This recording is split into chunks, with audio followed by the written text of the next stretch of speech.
आज हम पश्चिम बंगाल के एक बड़े वोटर रजिस्ट्रेशन विवाद को समझ रहे हैं। सोचिए, पश्चिम बंगाल में 1.21 करोड़ लोग, मतलब हर 6 में से एक वोटर इससे प्रभावित हुआ है। मामला इतना बढ़ा कि लोगों ने विरोध में 7 जजों को 9 घंटे तक बंधक तक बना लिया। तो ये सब शुरू हुआ नवंबर 2025 में एक स्पेशल इंटेंसिव रिवीजन या SIR नाम की प्रक्रिया से।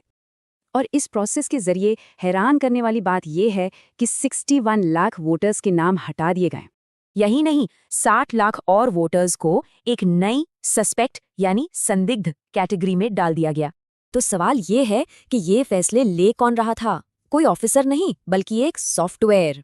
इस सॉफ्टवेयर को बिना टेस्टिंग के डिप्लॉय कर दिया गया। इसकी एक्यूरेसी कितनी है, ये किसी को नहीं पता। हालत ये थी कि चुनाव आयोग के एक सीनियर अफसर ने खुद माना कि उन्हें कोई अंदाजा नहीं था। इसी के चलते लॉजिकल डिस्क्रिपेंसी नाम की एक नई सस्पेक्ट कैटेगरी बना दी गई।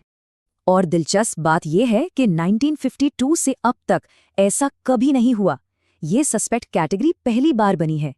इसका असर हर किसी पर पड़ा, कारगिल के हीरो से लेकर हाईकोर्ट के रिटायर्ड जज तक।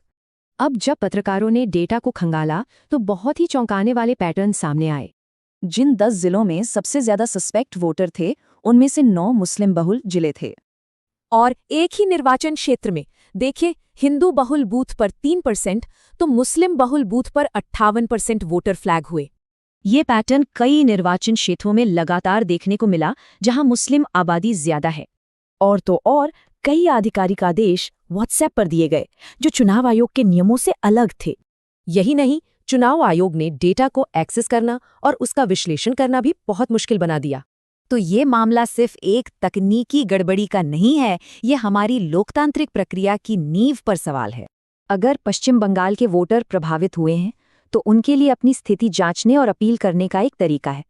लेकिन सोचिए, हटाए गए वोटरों की 2 लाख से ज्यादा अपीलों में से अब तक सिर्फ 2 पर सुनवाई हुई है। तो आखिर में ये एक बड़ा सवाल छोड़ जाता है, जब वोट देने का हक एक एल्गोरिथम तय करे तो कंट्रोल किसके हाथ में है?